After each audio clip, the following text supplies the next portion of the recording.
So now that you have borrowed your book, you are going to start reading it. So here's my plan. I'm going to let you pace yourself, and I want you to make sure that you have read 25% of the book by Friday. Okay? Or by the end of the day Friday, like by midnight on Friday. So don't worry that means that you have to be done Friday morning. It's Friday night. All right? You might even have a little leeway there, considering that I'm probably not going to look at it on Friday night. Probably not going to look at it until Monday. Okay? So, hint, hint. Just pace yourself. So 25% of the book is the beginning of the book through a chapter called Spoken Word. So when I say read through that chapter, I mean read that chapter also. And the chapters are super short because really each poem is a chapter itself. And you're going to notice that all of the poems work together to tell a story. So I have uploaded a slideshow here where you are going to do your QAR notes. I'm not going to make them due on any particular day of the week either. I'm not going to say, oh, you have to have 1 or 2 questions done today and 1 or 2 questions done tomorrow. I'm just going to have all of this like a reading club, okay? Have this much read and have all of your QAR questions done by the same time you have that read. So all this is due Friday at midnight, okay? All right, so let's look at our objectives here. Let me go to present mode so we can see everything, so my face isn't in the way. Okay, objectives for the rest of the week. I can discuss the details and messages of the Poet X with my classmates while working in a virtual capacity. I can create questions about the Poet X using the QAR method. And I can pace my own reading and response so that I have finished 25% of the book by the end of the week.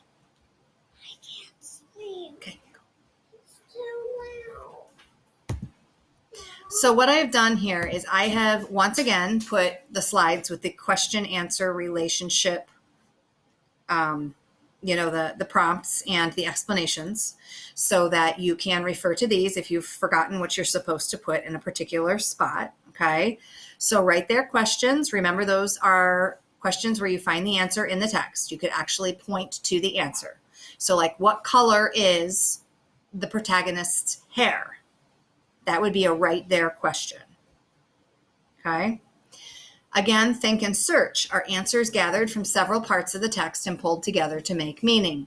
Oops. So that's when you might summarize something, right?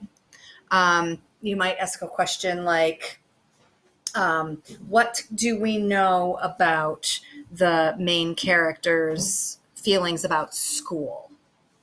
Okay, so that would require you to pull information from several pages and several chapters to kind of summarize how she feels about school. Then the in my head questions, author and you, this would be answers are a combination of what's in the text and how you can relate it to your own experience. So a question might be, you might wonder, is the main character actually based on the author herself? That might be an author and you question. And then on your own would be anything where the answers are not in the text. You have to just base your question on what happens in the text, but your own background knowledge is going to give you the answer. So an in my head question might be, what did you think about the first 25% of the book? Or what's your opinion about school? Or, just something related to what you read, but the answer can't be found in the text. So there's your quick recap tutorial. All right, you're going to create your questions. So I basically just had you do this the same way that we did with the last 2 assignments. I'm keeping it consistent here. 1, pick one of the slides that follows this one and claim it. Type your name at the top. I'm going to remind you again of your Aurora core values. We don't type on other people's slides. We don't mess with other people's slides. We don't, erase or edit other people's work. Okay, we pick our own slide and we only work on that slide. We respect others. Then, as you read the Poet X over the next few days, generate 2 or 3 questions for each box on your slide. be sure that you are following the QAR method for each section. So you're reading a lot of pages here. So to only come up with 2 or 3 questions per slide or per box on your slide is really not asking a whole lot. If you're an overachiever and you want to do more than 2 or 3 questions for each box, that is entirely up to you. But I'm just saying 2 or 3 is a great rule of thumb. So at the least, you need 2 questions per box. Again, all the slides look just like they always have. Okay, you're going to type your name up here. You're going to type your right there questions here, think and search here, author and you here, on your own here. And that's it. Okay. You can choose to do all this in one fell swoop, do it all in one day.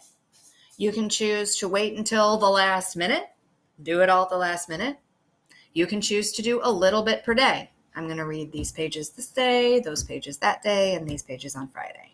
However you decide is up to you. Okay. When you are finished today, though, okay, I need to make sure I'm holding you accountable for doing something every single day for participation. So every day I'm going to have an exit ticket. So today's exit ticket for September 16th looks like this.